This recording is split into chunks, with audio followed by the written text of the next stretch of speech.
Good morning to each one of you. I'm really honored to be amongst the all of you for this program initiated by Prayoga Institute of Education Research.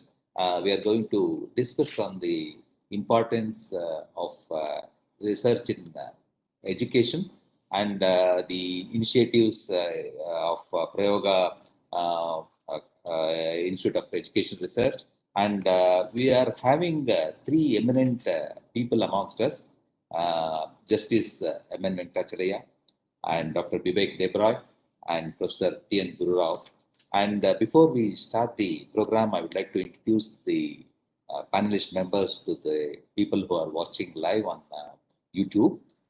Justice Venkatachalaiah was the 25th Chief Justice of India. He has served as the Chairman of National Human Rights Commission. He also headed the National Commission for Reviewing the Constitution of India.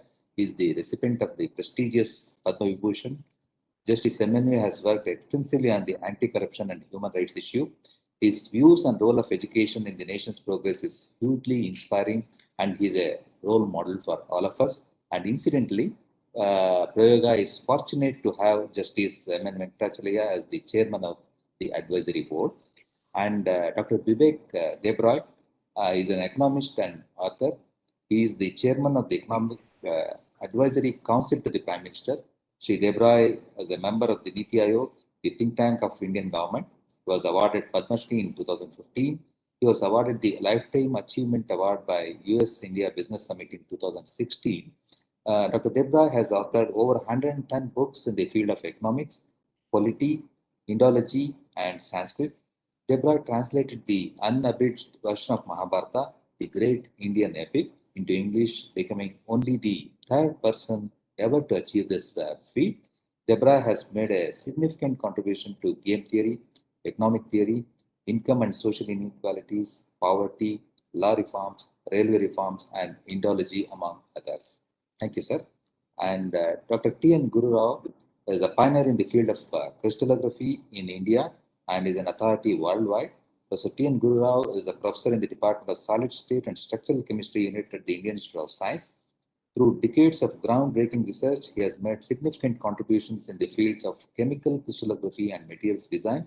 Professor Gururao is a distinguished member of several prestigious scientific academies such as the International Center for Diffraction Data and Fellow of the Indian Academy of Sciences. He has also been an associate editor of RSC Advances, a journal published by the Royal Society of Chemistry, UK.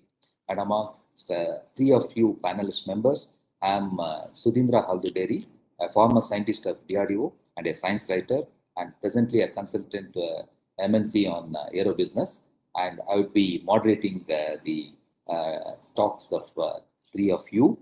And we will start the program with Dr. M.N. Venkatachalaiah, who will be speaking on the need for improving the quality of education of Indian schools, the need for clearly articulating learning outcomes and lowering the gap between expected outcome and reality, and followed by Dr. T.N. Gururao would be speaking on the role of research in improving systems and how educational research can contribute towards improving utility. And Dr. Bibek Debroy will be speaking on nurturing an ecosystem for educational research in India. And each one of you will be speaking about 10 minutes each, and followed by a moderated discussion about 20 to 25 minutes after the talk by all the three of you, sir. Dr. M.N. Venkatachalaiah, sir, you will be starting the program now. Thank you, Mr. Sudhindra. Very esteemed and respected Dr. Bibek Debroy, esteemed, respected Dr. Gururao, Dr. Nagara, esteemed Sri Sudhindra, all the listeners on the YouTube.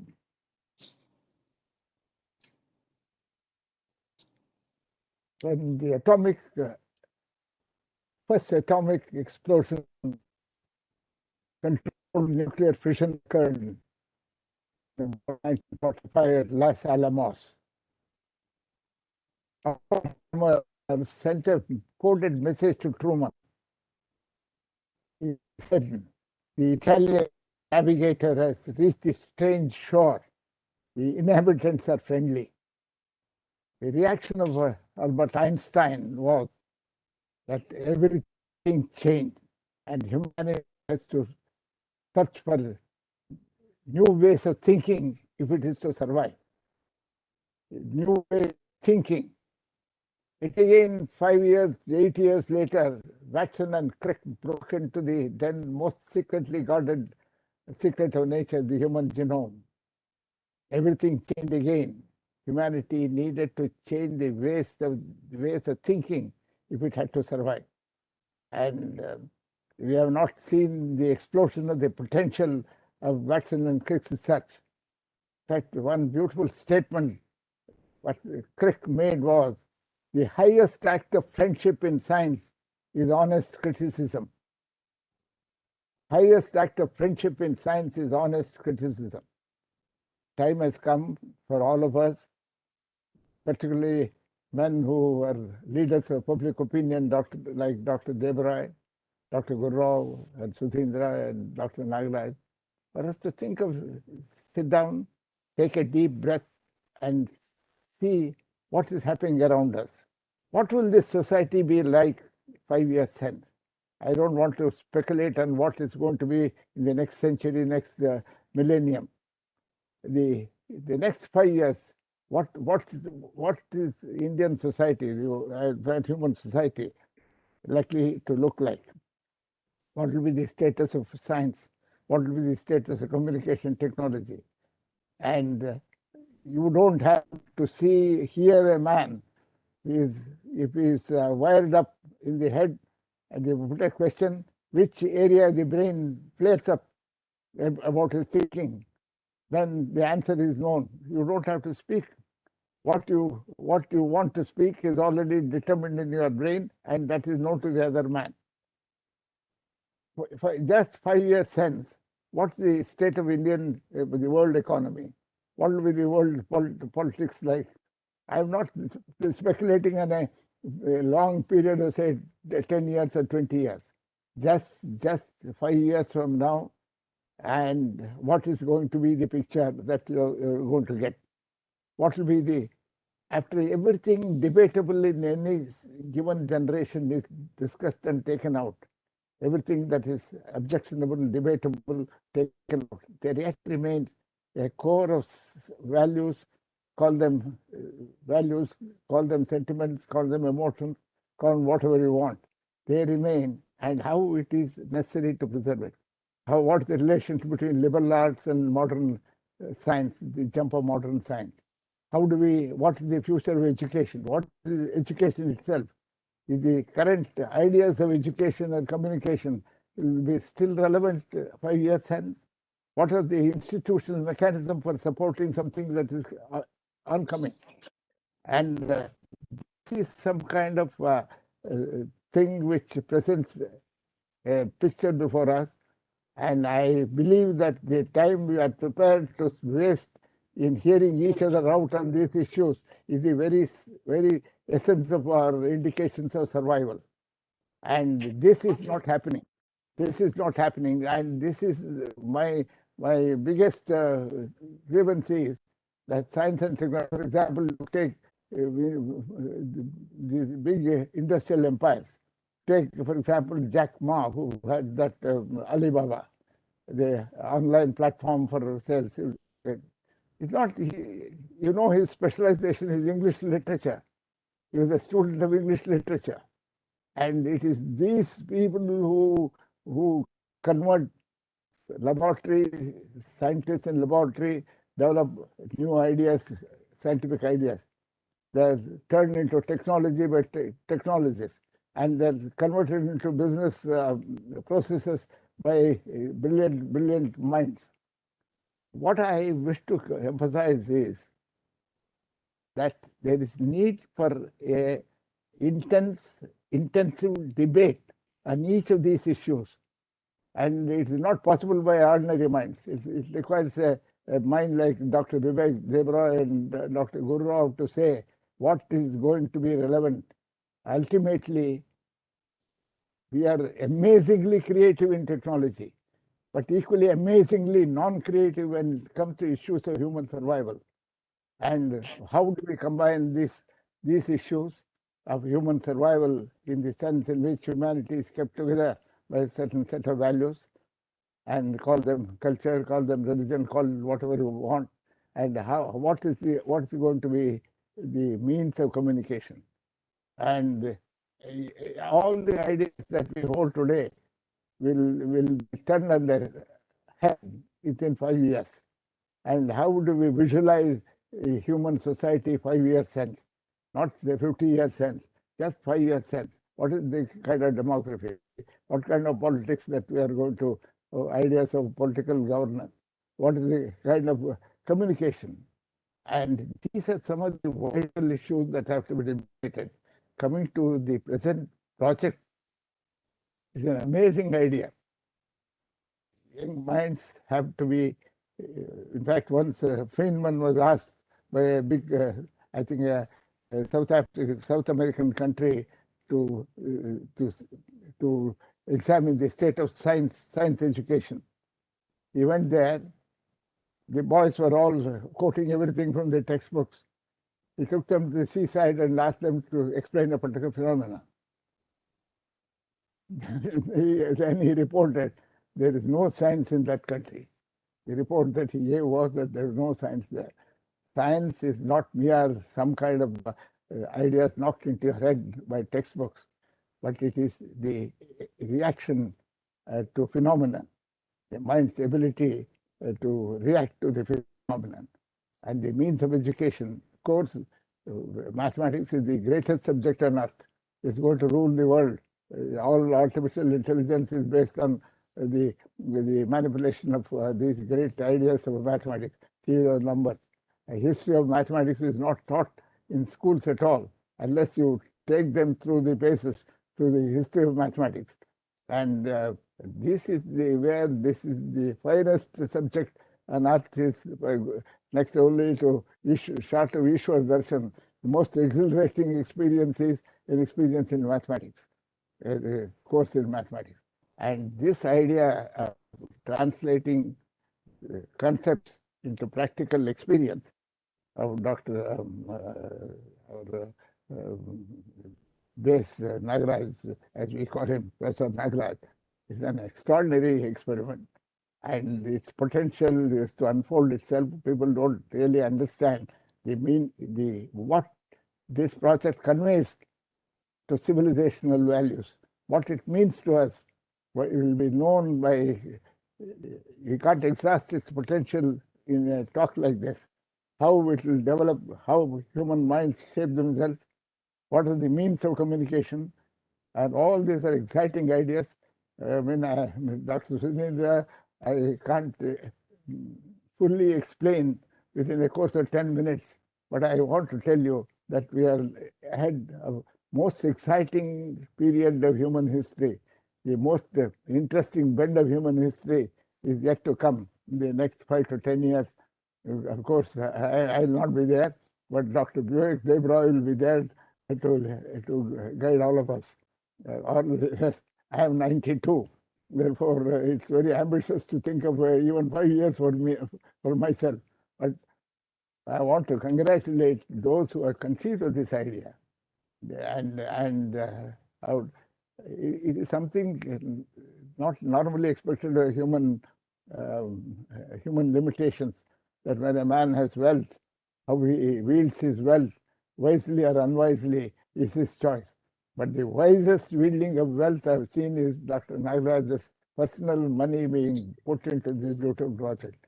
Thank you. I have said more than my 10 minutes. Thank you very much for inviting me.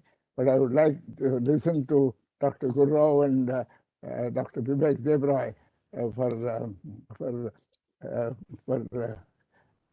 shaping my own ideas about what we should think and contemplate about the future of humanity itself. Thank you very much.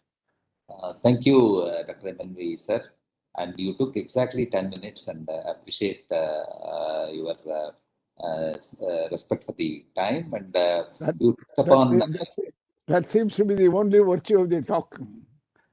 No, sir. Sir, you gave very good introduction for the event that follows with both Dr. Gurrao and Dr. Bibek Debroy would be speaking. See, one is a hardcore scientist from Indian Institute of Science, and another is a towering personality in the field of economics. And both of them have understood the Indian culture, ideology, and they both are very much interested in education.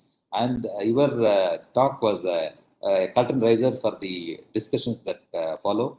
And I would have got many takeaway points from your discussion, which I would be having a panel discussion after both the eminent speakers complete their talk. Now I request Dr. P. N. Gurrao to take over the stage, sir. Thank you, Dr. Sudhindra. Having heard MNV, there is no need to say anything else. You know, he has talked about what will happen in the next 5 years. I think it's a very clear vision of what he has given us. And what we should therefore aim is for 5 years, not for 50 years, 100 years, 200 years, and so on. Because in 5 years is a period where I think we can, if at all we are evolving, we should evolve in 5 years because of the advances in technology, the advances that we have in various aspects associated with the development of science and technology. In principle, we should be able to catch up. Not just catch up with the Western world, that's not our indication. Our intention is to make India a strong and very supportive stage at which we can now dictate terms, just as we are currently doing with the vaccine situation in the world. We are the ones who are supplying the vaccines to the rest of the world. So it's an amazing achievement. And so what I will do is I will share a PowerPoint presentation in which I have put a few points about science education, and we will follow it up with the discussions later on. So let me share the PPT file with you.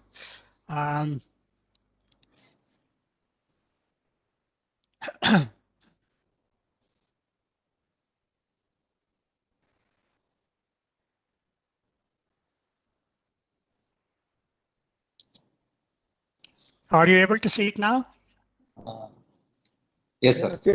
Yes. You can make it full screen, sir. Yeah, I will. Okay. Yes, so the topic that was given to me by Nagaraj and his group, first of all, I must congratulate, as we already mentioned, that a tremendous role played by this group of people to organize this kind of a workshop to start with, a discussion to start with, and then follow it up with eventual workshops of different kinds. So the role of research in improving the current systems, and this is something which we will discuss in the next few minutes, and how educational research can contribute towards improving utility and quality of school level education. Now, this is something which is very challenging, particularly in a country like ours. And as anyone would always begin, I will begin by starting with the history of education research in India. Normally, when we talk about something, we always look at our history. And this is something which has become a part and parcel of our educational and evolutionary pathway. I don't know how correct it is and how wrong it is. People have to think about it. But the history of educational research in India has no limitations. Probably the earliest center of learning, even before, very much before Christ, in fact. What was interesting is that we had what is known as a Gurukula system. And this is amazing. This Gurukula system had people from royal families, people from small little families, people from the poor, all put together into the ashram of a Guruji. So the Gurukula system essentially had this no division between rich and the poor. And this is amazing because this is how education should be learned. Education should be passed on. And we had this, and we passed it on through generations conventionally and mostly through verbose. There were not too many written documents, unfortunately.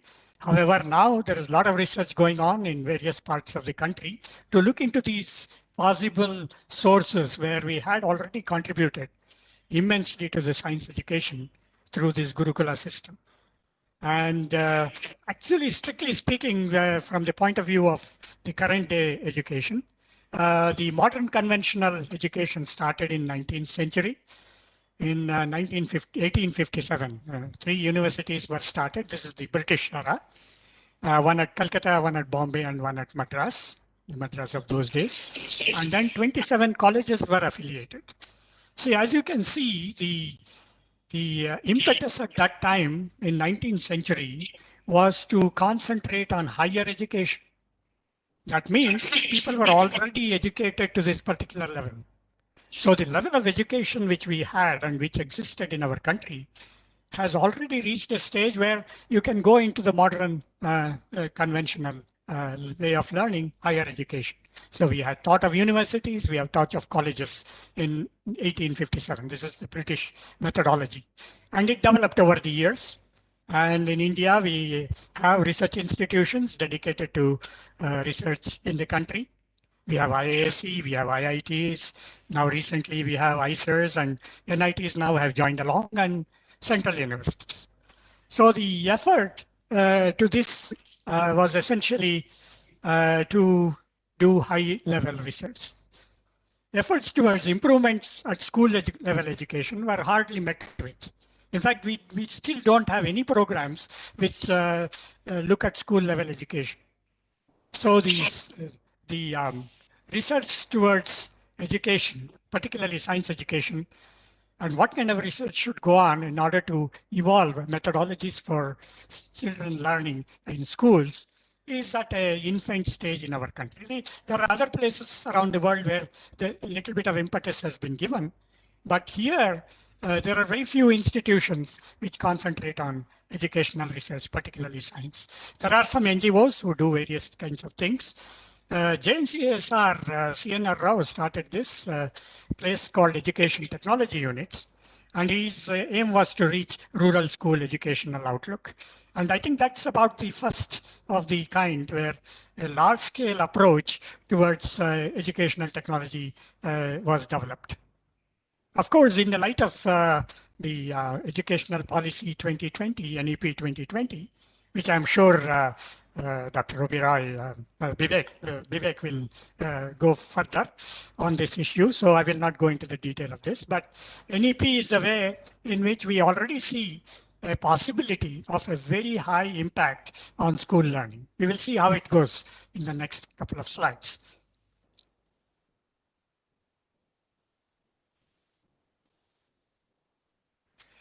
What is education research? If you ask a question like that and you go to the website and look at it, education research is a scientific field to study, examines education and learning process, the various ways in which we can look at and so on. This is as defined by the American Education Research Association.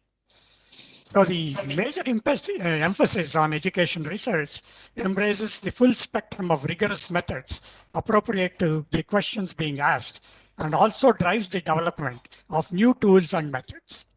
We have to look for these new tools and methods, and particularly in our country, how to reach these new tools and methods to different parts of the country, to different levels at which people exist in this country, and so on. It's a very, very large task.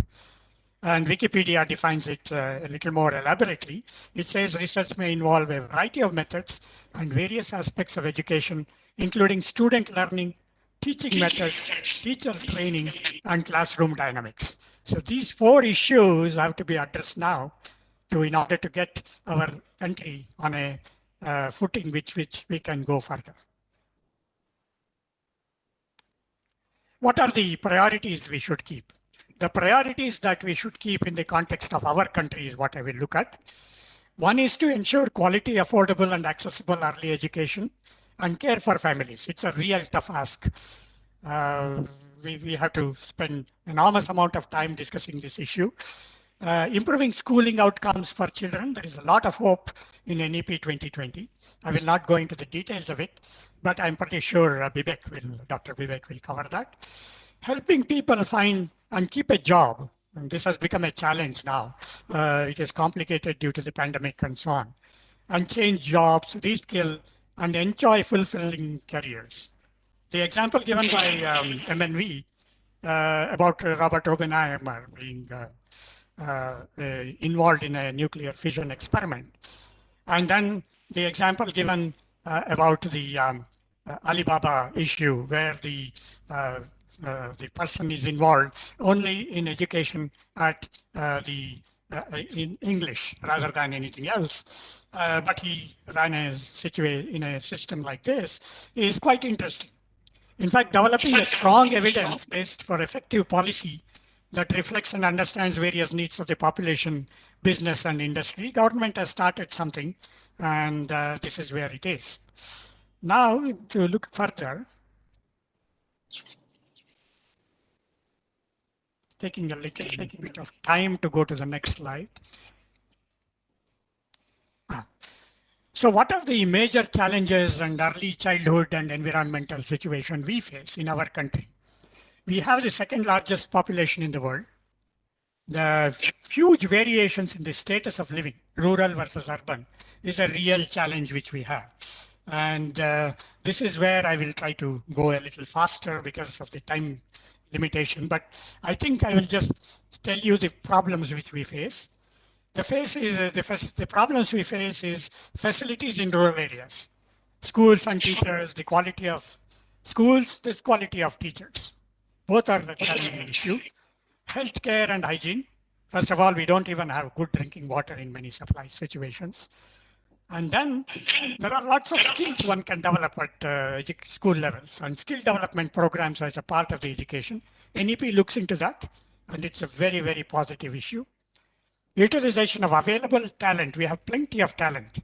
And then to overcome the unemployment and salary variations. These are all challenges. And I always like the statement by Dalai Lama. Whenever there is a challenge, there is also an opportunity to face it, to demonstrate and develop our will and determination.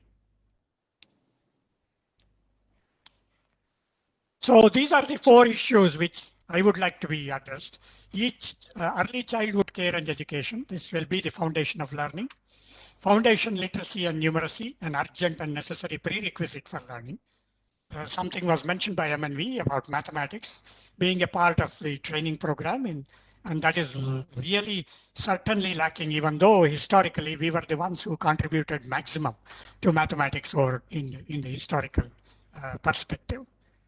Curtailing dropout rates. This is a very important point. There's a lot of dropout rates once you go through the school education, particularly the first 4 or 5 years.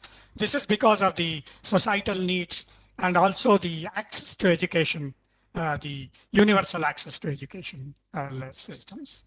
Curriculum and pedagogy in schools, learning should be holistic, integrated, enjoyable, and engaging. This is something which we will have to concentrate on. We will discuss it during the panel discussion. Restructuring school curriculum and pedagogy in the new format, which has been given, is a very important step under the NEP program. I add that here the requirement of teachers, the quality, dedication, and commitment should have options for their career development and attractive salary focus. This slide I will skip because of time constraint. There is one very big advantage over the years which we have seen, that is the online learning. And now it has become a part and parcel of everybody's education system because of the pandemic. There are certain positives about this pandemic. One of them is the online learning concept. The worldwide market for online education was estimated to reach $319 billion in 25. A huge amount indeed. India is still far behind, obviously, but the online education market in India is estimated to reach 5 billion in 2025. Of course, these are numbers which are pre-COVID-19 days. One of the issues which comes up here is there are enormous opportunities for startup, educationists, government, and NGO setup. And in this context, what is it one can do in Prayoga is what I will just highlight and then close my talk. There exists active groups of researchers in Prayoga, which has been set up by Nagaraj and co-workers, with a view that science education will be the prominent evaluation terminology, which will be taken up by Prayoga. They already have researchers in the area of physics, chemistry, biology, and mathematics. They have started interacting with schools. There are more interactions with government rural schools, which is being planned. Training teachers at primary and middle schools. This is a very, very important factor. And we have to invite teachers and students. The idea is to invite them to Prayoga for workshop, set up facilities for learning and experimentation, even at middle school level. This is where everything happens. Most important will be to identify talent and encourage these specifically. And in fact, we have recently communicated Senapati, Subdeep Senapati, who is a researcher in this Prayoga program, has written up a very beautiful, in my opinion, of course, it's yet to be accepted, the chemical education and educational research in India, challenges, perspectives, and future opportunities, in line with the NEP 2020. This has been communicated to the Journal of Chemical Education. So let me end the talk by saying that they're quoting from Lord of the Rings. The road goes ever on and on, down from the door where it began. Now far ahead the road has gone, and I must follow if I can, pursuing it with weary feet until it joins some larger way where many paths and errands meet. And whither then, I cannot say. The MNV has given us 5 years. Thank you very much. Thank you, Dr. Guru. You have just shown the road ahead for us, and you started with the Gurukula system, which we always take a pride, and you traversed us up to NEP 2020. And I would like to now hear Dr. Bibek Debroy on his perception and his views, and later on we'll take up all the outcomes of each of your presentation. Over to Dr. Bibek Debroy, sir. Please, the stage is yours now. Thank you. Let me start by there is a request for, there is a request for Dr. Gurrao to close the presentation. Okay, sorry.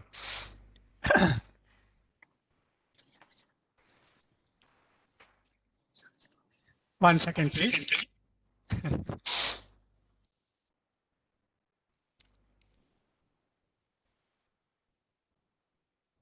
Yes, sir. Thank you. Okay. Thank you. Let me begin by congratulating Dr. Nagaraj and his team for this very, very remarkable initiative. And Dr. Guru Rao, whose name itself reflects in a way the Gurukula system, for this very detailed presentation. I will not directly talk about the national educational policy, but I will raise some concerns. And just as Venkatachalaiah mentioned 5 years, of course, that was more from the perspective of what's going to happen to humans, humanity. I would like to extend it a little bit and talk about a timeline of about 2030, which is the timeline also for the national educational policy. And I am seriously concerned, not speaking on behalf of the government, but as a citizen, as an ex-parent, and as a present grandparent. So I want to, in the limited time that I have, I want to quickly flag some of these concerns that I have. Yes, I can point to historical instances of excellence, not thousands of years ago, but even in the 19th century, when the first female graduates anywhere in the world, were not from Oxford or Cambridge, but from the University of Kolkata, Calcutta as it then was, the year 1881, if I recall correctly. Education is a continuum. It is a continuum. There is school education, there is a vocational education, and there is higher education. One spills over into another. They are not silos, although traditionally in government policy, inevitably, as in many other areas, we tend to think of them as silos. One keeps hearing India is a young country. Yes, it is relatively. But India is not going to remain a young country forever. Beyond the year 2030, and certainly beyond the year 2035, India will become to age. This young population, which is a temporary window of sorts because it will fade beyond 2035, is a temporary window, and it requires the young population to be equipped with educational facilities, access to health, various other things, because without that, you cannot have productive Indians, or you cannot have young Indians who are as productive as they should be. What is the objective of education? The objective of education, in my mind, is to instill curiosity in the child, is to encourage the child to ask why. We have developed an educational system where the child, from the day the child enters kindergarten,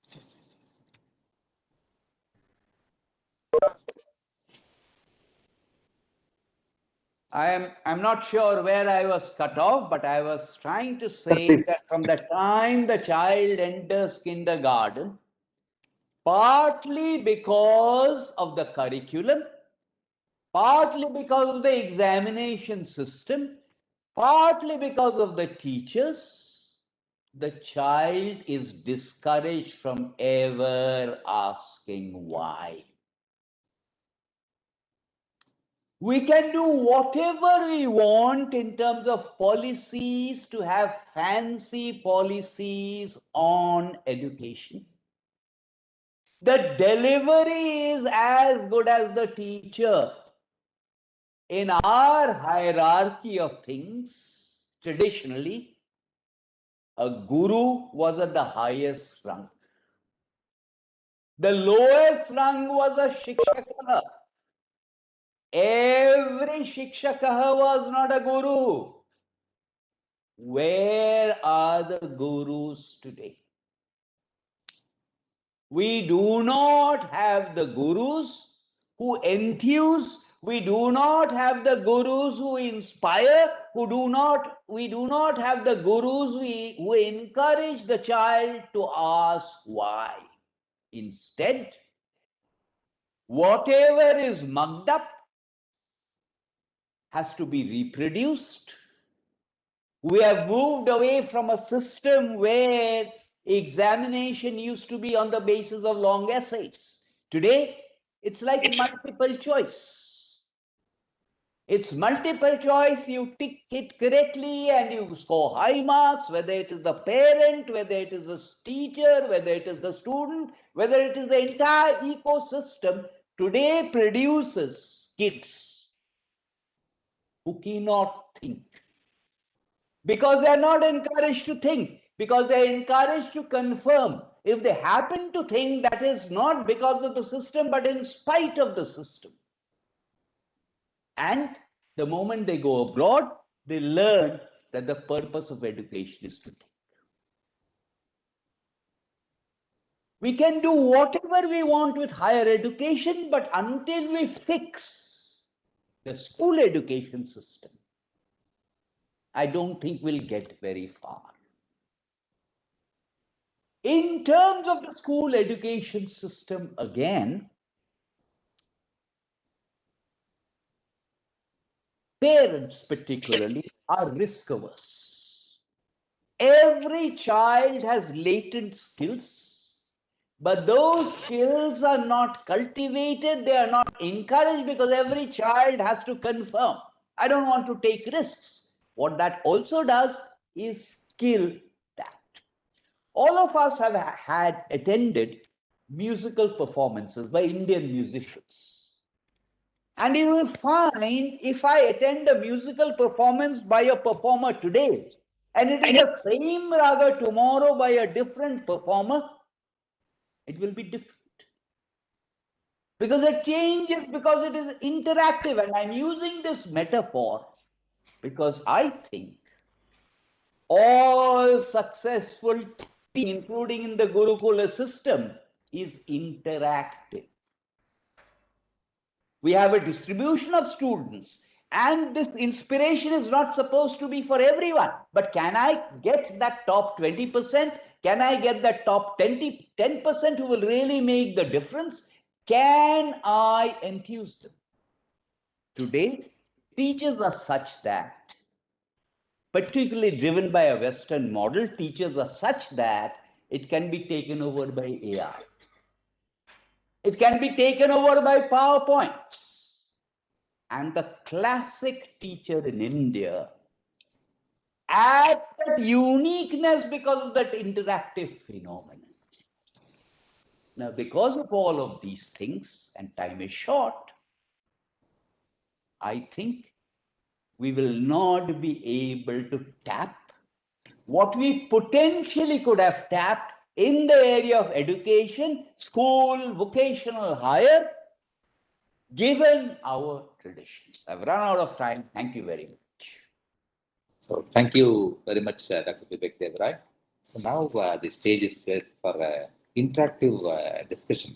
Dr. Bibek Debroy is making a mention.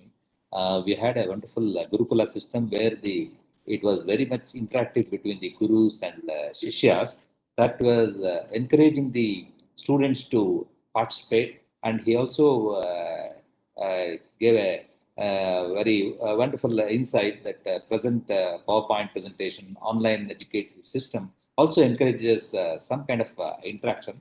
Now, I just want to summarize the takeaways from all the three distinguished speakers today. And Dr. Venkatachalaiah sir gave a holistic view of education in India. He was speaking about the liberal arts and science both interacting together, and he gave an example how an English professor in China built a company like Alibaba, and he was also making a reference to our ancient mathematical system of India, and which was enthusing many mathematical researchers across the countries. And the present day, what we today speak about artificial intelligence and robotics or even machine learning, all dependent on the algorithms built on the mathematical models. And he set a stage for discussion, and Professor T.N. Gurrao took the discussion very focused on the school education, and he made a mention of how the education system was evolved right from the Gurukula system to the current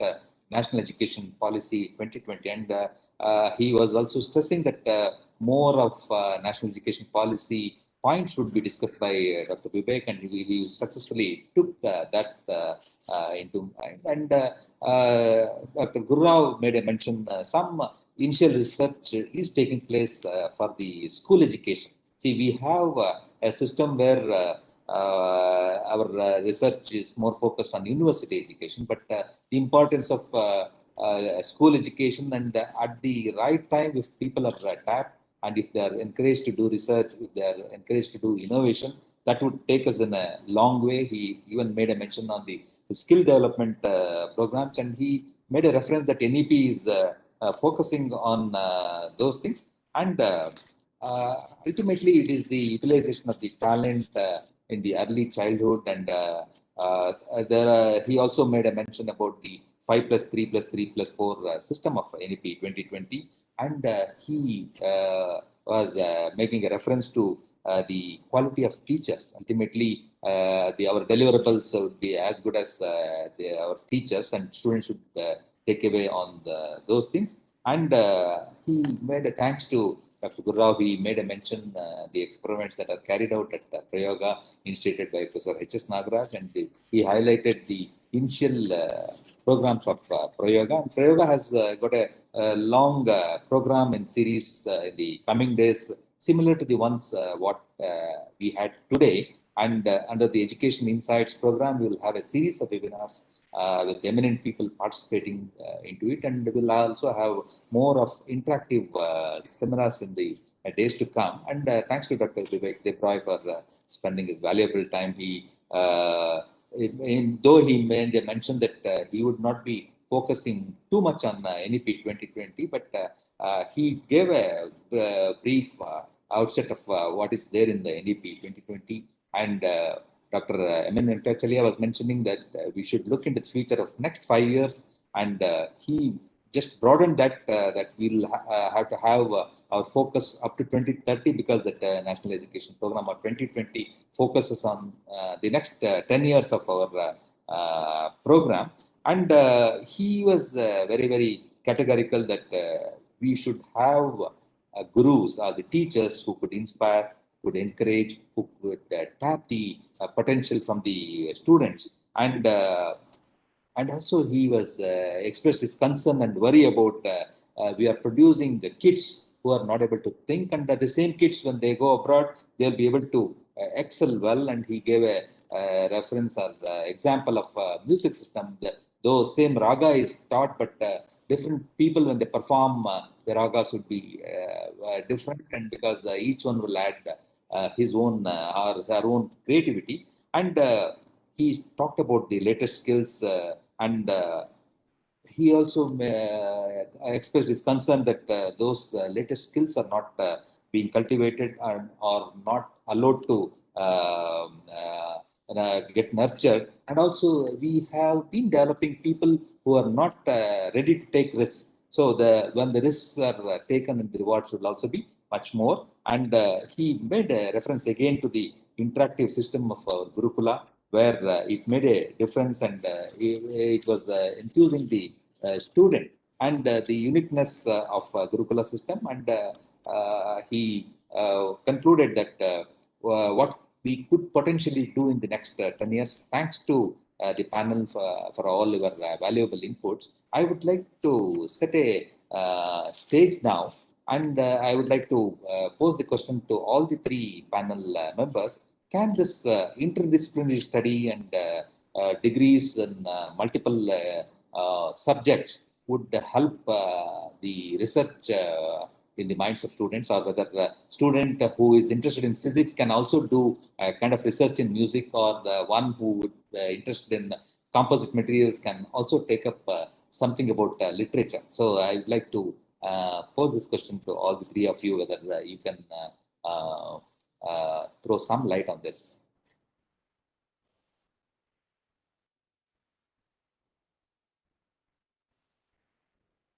No one else seems to be responding. I expected Justice Venkatachalaiah to say something. But look, the national education policy is a basic document. It does not prevent anything in the nature of this multidisciplinary approach. It allows it. But the question is, several questions actually. In the Gurukula system, the guru also tested whether the student was equipped or not. In Nalanda, there used to be a maximum quota of 10,000 students. I would not admit more than that, and there used to be a very strong filtering process. One of the things we need to ask, and this sounds almost heretical, one of the things we need to ask is, why should everyone have access to higher education? Instead, there should be exit at different levels. Why should we be thrilled that now the percentage of students of that particular age group who go through higher education is about 26%, when we know several of these MBAs from the inferior management schools are acting as tellers in malls? So I am questioning this premise that all levels of education have to be accessible to everyone regardless of merit. Yes, there is a difference between access being barred on accounts of income and class. But if that filtering is possible on the basis of merit, I think we should do that. Have exit with the requisite skills at various levels, which ties in with the vocational education. Today, we have the classic intent of all education was what? Reading, writing, arithmetic. Today, we are producing a generation which is not interested in reading. Fine, or they read in different forms. We are producing a generation which cannot write a single sentence coherently. They cannot write a single sentence coherently in English, and they can certainly typically not write it in their mother tongue. And of course, arithmetic. They cannot multiply 6 times 6 without reaching for a calculator or the mobile now.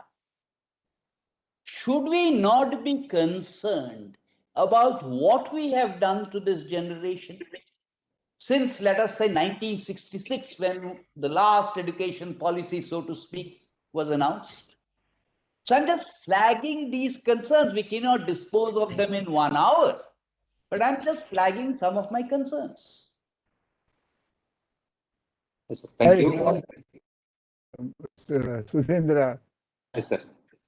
I want to refer to a study made in the United States when the scientific community in the United States found that they were lagging behind space research in relation to Russia. They went to examine the standards of secondary education in America.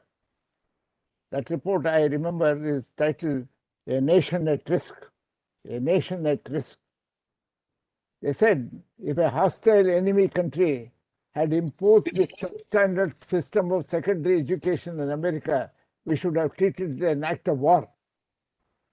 And they have gone into the reasons why secondary education suffered.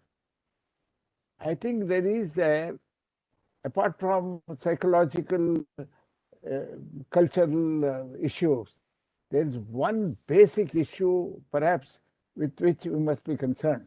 That is the basic nutritional support for children up to the age of 5, including the fetal nutrition. When the child is in the mother's body, the kind of nutrition that it requires to build up the brain. By 5th year, the development of the brain up to 90% is over. And if this is essentially a question of protein nutrition, and there is 100 billion neurons in the human brain, 100 billion. Whether it is a negligence of nature that it forgot its vaulted economy and put in a lot more than what was necessary for a span of 10 years of life, the amount of the neural loading that it gave. But the essential thing is, how do we nutritional support for children as a universal policy? What kind of system that we have? What this accounts partially, at least, or substantially, the intellectual outcome of the performance in the educational field. Therefore, it is not unrelated. And one of the basic issues is, how do you have child nutrition, child growth, and the growth of the human brain during its fetal development and thereafter up to at least a period of 5 years. This is one of the, not directly, but certainly has an influence on the educational outcome as a nation as a whole. And this is again a matter which is not unrelated to development of educational skills. Dr. Gururao, you have any? Yes. I will give some simple examples which I faced during the last few years when I was the Dean of Sciences in IISc. And IISc, as you all know, every year has what is called an open day, in which on that day it is open to all people from Bangalore and particularly to children from various schools. So some students, research students, approached me and they wanted to start what is called a kids zone. They wanted to set up experiments so to arouse curiosity in science research to students who are in the standards of 1 to 4. That means primary school and also in the middle school. So we set up a kind of a science exhibition show. We called it Kids Zone. And then what I decided, in fact, in discussion with the institute and also with the Karnataka State Council Science and Technology, that we should have students coming from rural areas. And we had a tremendous response. And in fact, last 5 years, IISc had been doing it. Not this year, of course, because of the coronavirus. But the last 4 years, this Kids Zone has become the most important event during this open day. At the same time, we also had a group of people who go around the rural areas and give them a sort of a whiff of what research goes on in IISc, and also give a whiff of some of the areas which actually excite children. So on one such occasion, we went to a school which is about 50 miles from here, and it's a rural school. And the school children on that day had set up a science exhibition. Very interesting. The rural school science exhibition. And there was this young man. In fact, Nagaraj knows him very well. After some time, I brought him to him. So this student had taken a piece of thermocol. And in that thermocol piece, he had made holes. And those holes were made in such a way that it can hold some. He had used cycle spokes, ball bearings to count the electrons. So he made a periodic table. And that periodic table, he put one for hydrogen, two for helium, etc., etc.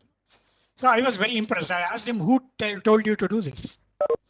And he said that it was inspired by reading the books and also looking at the periodic table rather than actually the teacher telling him and so on. So he did make that. And I was very impressed. So I asked him, what is your aim? He said, my aim is nothing. You see, this is where MNV made a point.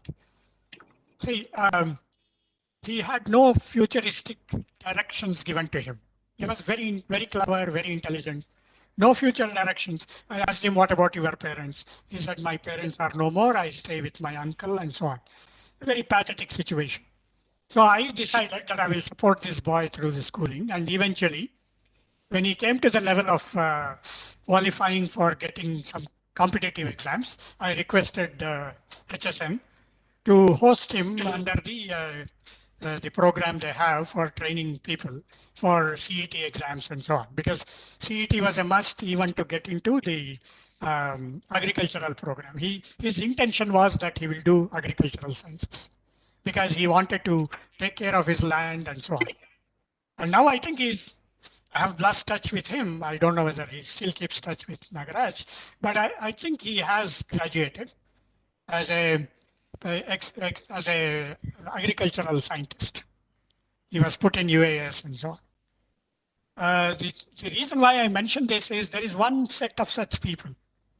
At the same time, we went to another school in a rural school, and I asked the student, he is a 6th standard student, I asked him to divide 2,600 by 1,400. He could not do it. And I asked the teacher, what is this? He's not able to do that. The teacher said he's one of the brightest we have in the class. Now, I could not question the brightness of the teacher, obviously. His identity of brightness in the class, he could not divide these two numbers. So this is where we stand, really.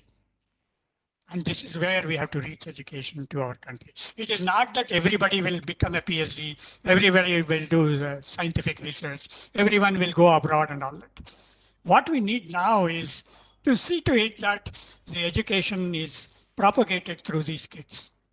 I thought I made it very clear now where we stand in the country. We had a wonderful discussion, and in the panel discussion too, once again, Dr. Bibek mentioned about the Gurukula system, and he also expressed his concern on the takeaways from the Gurukula system, where whether Guru is really being tested.